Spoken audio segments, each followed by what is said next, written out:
ನಮಸ್ಕಾರ. ಫಸ್ಟ್ ಟ್ಯೂಬ್ನ ಮತ್ತೊಂದು ವಿಡಿಯೋಗೆ ಸ್ವಾಗತ ಸುಸ್ವಾಗತ.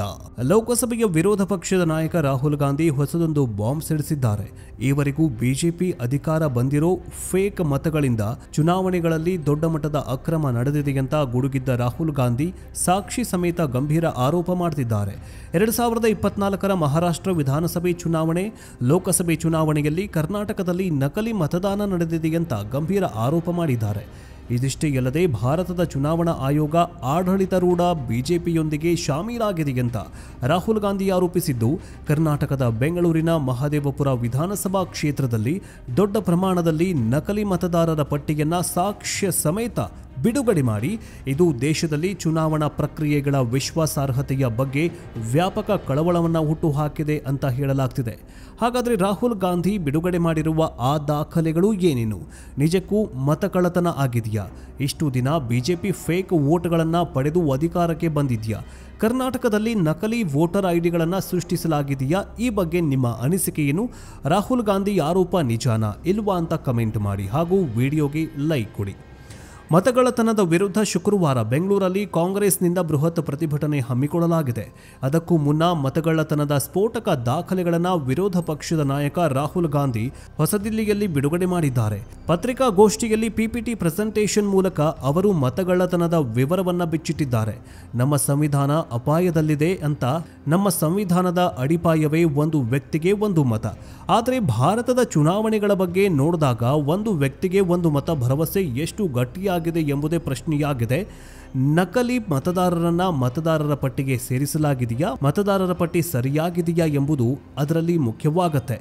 ತುಂಬಾ ಸಮಯದಿಂದ ಜನರಲ್ಲಿ ಒಂದು ಅನುಮಾನ ಇದೆ, ನಮ್ಮಲ್ಲೂ ಇದೆ. ಆಡಳಿತ ವಿರೋಧಿ ಅಲೆಗೆ ಎಲ್ಲ ಪಕ್ಷಗಳು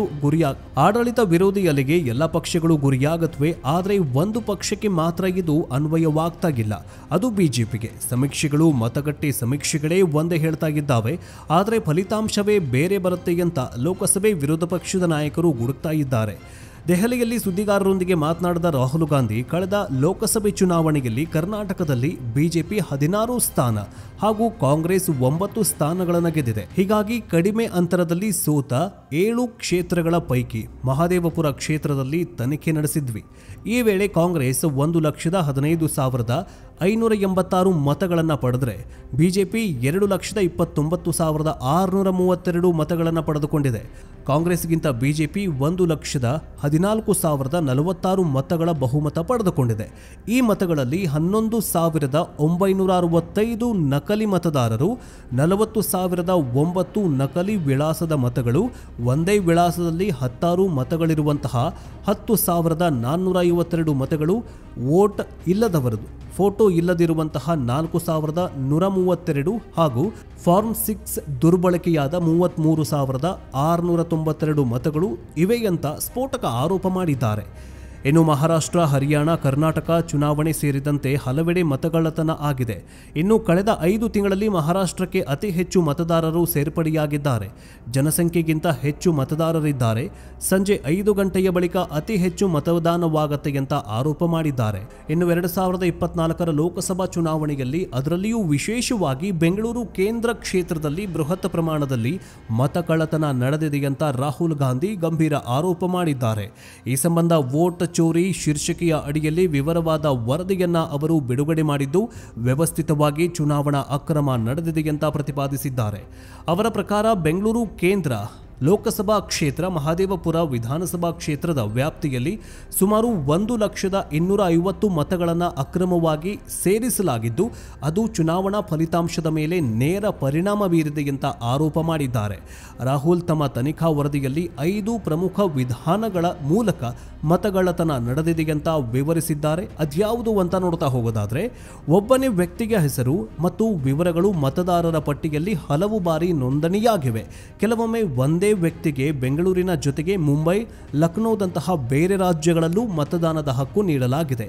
ಇಂಥವರ 11,965 ಮತದಾರರು ಪತ್ತೆಯಾಗಿದ್ದಾರೆ ಅಂತ ತಿಳಿಸಿದ್ದಾರೆ. ನಕಲಿ ಮತ್ತು ಅಮಾನ್ಯ ವಿಳಾಸಗಳನ್ನು ನೀಡಿರುವುದು ಅವರ ಇನ್ನೊಂದು ಆರೋಪ. ಮತದಾರರ ವಿಳಾಸದ ಜಾಗದಲ್ಲಿ 0 ಅಥವಾ ಅಸ್ತಿತ್ವದಲ್ಲಿಲ್ಲದ ವಿಳಾಸವನ್ನ ನಮೂದಿಸಿ ಸಾವಿರಾರು ನಕಲಿ ವಿಳಾಸದ ಸಾವಿರಾರು ಮತದಾರರನ್ನ ಸೃಷ್ಟಿಸಲಾಗಿದೆ ಅಂತ ದೂರಿದ್ದಾರೆ. ಒಂದೇ ವಿಳಾಸದಲ್ಲಿ ಬೃಹತ್ ಸಂಖ್ಯೆಯ ಮತದಾರರು ಅಂದರೆ ಸಣ್ಣ ಮನೆ ಅಥವಾ ವಾಣಿಜ್ಯ ಮಳಿಗೆಯ ವಿಳಾಸದಲ್ಲಿ 50ರಿಂದ 80ಕ್ಕೂ ಹೆಚ್ಚು ಮತದಾರರನ್ನ ನೋಂದಣಿ ಮಾಡಲಾಗಿದೆ.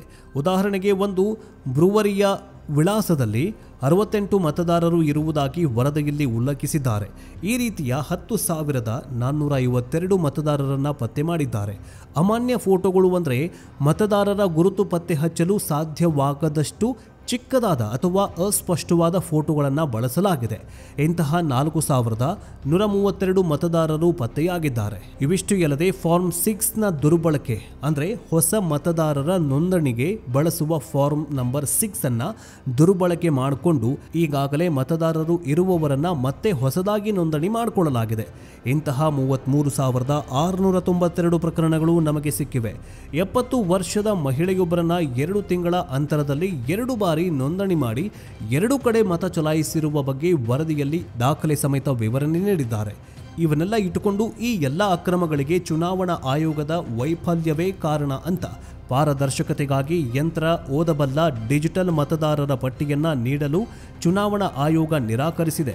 ಮತದಾರರ ಪ್ರಕ್ರಿಯೆಯ ಸಿಸಿಟಿವಿ ದೃಶ್ಯಾವಳಿಗಳನ್ನು ಪಡೆಯುವ ನಿಯಮವನ್ನು ಬದಲಾಯಿಸಿ ಸಾಕ್ಷ್ಯನಾಶಕ್ಕೆ ಅನುವು ಮಾಡಿಕೊಡಲಾಗಿದೆ ಅಂತ ರಾಹುಲ್ ಗಾಂಧಿ ಗಂಭೀರ ಆರೋಪ ಮಾಡಿದ್ದಾರೆ.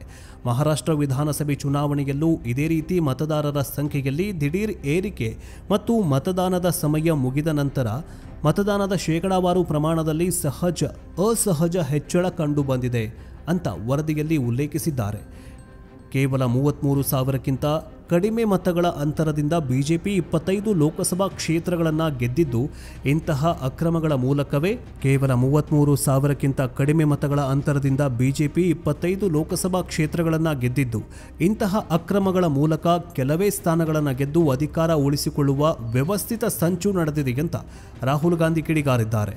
ಈ ವರದಿಯು ಭಾರತದ ಪ್ರಜಾಪ್ರಭುತ್ವದ ಅಡಿಪಾಯವಾದ ಮತದ ಮೇಲೆಯೇ ನಡೆದ ದಾಳಿ ಅಂತ ಬಣ್ಣಿಸಿರುವ ರಾಹುಲ್ ಗಾಂಧಿ ಸಂವಿಧಾನ ಮತ್ತು ಪ್ರಜಾಪ್ರಭುತ್ವದ ರಕ್ಷಣೆಗಾಗಿ ಹೋರಾಡುವುದಾಗಿ ಘರ್ಜಿಸಿದ್ದಾರೆ. ಶುಕ್ರವಾರ ಬೆಂಗಳೂರಲ್ಲಿ ಈ ಸಂಬಂಧ ಬೃಹತ್ ಪ್ರತಿಭಟನೆ ನಡೆಯಲಿದೆ ಅಂತ ಇದೇ ಸಂದರ್ಭದಲ್ಲಿ ಮತ್ತೊಮ್ಮೆ ತಿಳಿಸಿದ್ದಾರೆ.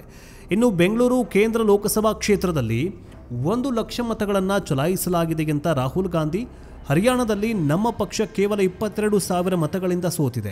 ಇಡೀ ರಾಜ್ಯದಲ್ಲಿ ಬಿಜೆಪಿ ಮತ್ತು ಕಾಂಗ್ರೆಸ್ ಮತಗಳ ನಡುವಿನ ವ್ಯತ್ಯಾಸ ಇದು. ಆದರೆ ಒಂದು ಲೋಕಸಭಾ ಕ್ಷೇತ್ರದಲ್ಲಿ 4 ಪಟ್ಟು ಹೆಚ್ಚು ಮತಗಳನ್ನು ಕದಿಯಲಾಗಿದೆ ಅಂತ ರಾಹುಲ್ ಗಾಂಧಿ ಆರೋಪ ಮಾಡಿದ್ದಾರೆ. ಪ್ರಸ್ತುತ ಸಿಸಿಟಿವಿ ದೃಶ್ಯಾವಳಿಗಳು ಮತ್ತು ವಿಡಿಯೋಗಳನ್ನು ಅಪರಾಧದಲ್ಲಿ ಸಾಕ್ಷಿ ಎಂದು ಪರಿಗಣಿಸಲಾಗುತ್ತೆ ಅಂತ ಹೇಳಿದಂತಹ ರಾಹುಲ್ ಗಾಂಧಿ, ಅದಕ್ಕಾಗಿಯೇ ಚುನಾವಣಾ ಆಯೋಗ ಈ ಡೇಟಾವನ್ನು ನಾಶಪಡಿಸುವಲ್ಲಿ ನಿರತವಾಗಿದೆ. ಮಹಾರಾಷ್ಟ್ರ ವಿಧಾನಸಭೆ ಚುನಾವಣೆಯಲ್ಲಿ 1 ಕೋಟಿ ಹೊಸ ಮತದಾರರನ್ನ ತಮ್ಮ ಮತ ಚಲಾಯಿಸಿದ್ದಾರೆ. ಆದರೆ ಈ ಮತದಾರರು ಕೇವಲ 5 ತಿಂಗಳ ಹಿಂದೆ ಲೋಕಸಭೆ ಚುನಾವಣೆಯಲ್ಲಿ ಇರಲಿಲ್ಲ. ನಂತರ ನಮಗೆ ಅನುಮಾನ ಬಂದು ಸಾಕ್ಷಿಗಳ ಮೇಲೆ ಕೆಲಸ ಮಾಡಲು ಪ್ರಾರಂಭ ಮಾಡಿದ್ವಿ. ನಾವು ಸಿಸಿಟಿವಿ ದೃಶ್ಯಾವಳಿಗಳನ್ನು ಕೇಳಿದ್ವಿ. ಆದರೆ ಆಯೋಗ 45 ದಿನಗಳಲ್ಲಿ ಅದನ್ನು ನಾಶಪಡಿಸಿದೆ ಅಂತ ಹೇಳಿದೆ ಅಂತ ರಾಗ ಹೇಳಿದ್ದಾರೆ. ಮತ್ತೊಂದು ಕಡೆ ಫ್ರೀಡಂ ಪಾರ್ಕ್ನಲ್ಲಿ ಪ್ರತಿಭಟನಾ ರ್ಯಾಲಿ ನಡೆಯಲಿದ್ದು ಈ ಹಿನ್ನೆಲೆಯಲ್ಲಿ ಲೋಕಸಭೆ ವಿಪಕ್ಷ ನಾಯಕ ರಾಹುಲ್ ಗಾಂಧಿಯವರು ಹೀಗಾಗಿ ಬೆಂಗಳೂರಿಗೆ ಟ್ರಾಫಿಕ್ ಬಿಸಿ ತಟ್ಟುವ ನಿಟ್ಟಿನಲ್ಲಿ ಪೊಲೀಸರು ಕೆಲವು ರಸ್ತೆಗಳಲ್ಲಿ ಸಂಚಾರ ಬಂದ್ ಮಾಡಿದ್ದು ಪರ್ಯಾಯ ಮಾರ್ಗಗಳನ್ನು ಸೂಚಿಸಿದ್ದಾರೆ. ಕೇಂದ್ರ ಸರ್ಕಾರದ ವಿರುದ್ಧ ರಾಹುಲ್ ಗಾಂಧಿಯವರು ಮತಕಳ್ಳತನ ಆರೋಪ ಮಾಡಿದ್ದು ಕೇಂದ್ರದ ಈ ಕ್ರಮದ ವಿರುದ್ಧ ಪ್ರತಿಭಟನಾ ರ್ಯಾಲಿ ನಡೆಸಲಿದ್ದು ಇನ್ನೂ ಹಲವು ದಾಖಲೆ ಬಿಡುಗಡೆ ಮಾಡಲಿದ್ದಾರೆ. ಈ ಬಗ್ಗೆ ನಿಮಗೇನನ್ಸುತ್ತೆ ಕಮೆಂಟ್ ಮೂಲಕ ತಿಳಿಸಿ. ಮತ್ತೊಂದು ವಿಡಿಯೋದೊಂದಿಗೆ ನಿಮ್ಮ ಮುಂದೆ ಬರಲಿದ್ದೇವೆ. ಅಲ್ಲಿವರೆಗೂ ನಮ್ಮ ಫಸ್ಟ್ ಟ್ಯೂಬ್ ಚಾನಲ್ ಅನ್ನು ನೋಡ್ತಾ ಇರಿ. ಕಮೆಂಟ್ನಲ್ಲಿ ನಿಮ್ಮ ಅಭಿಪ್ರಾಯ ತಿಳಿಸಿ. ಧನ್ಯವಾದ.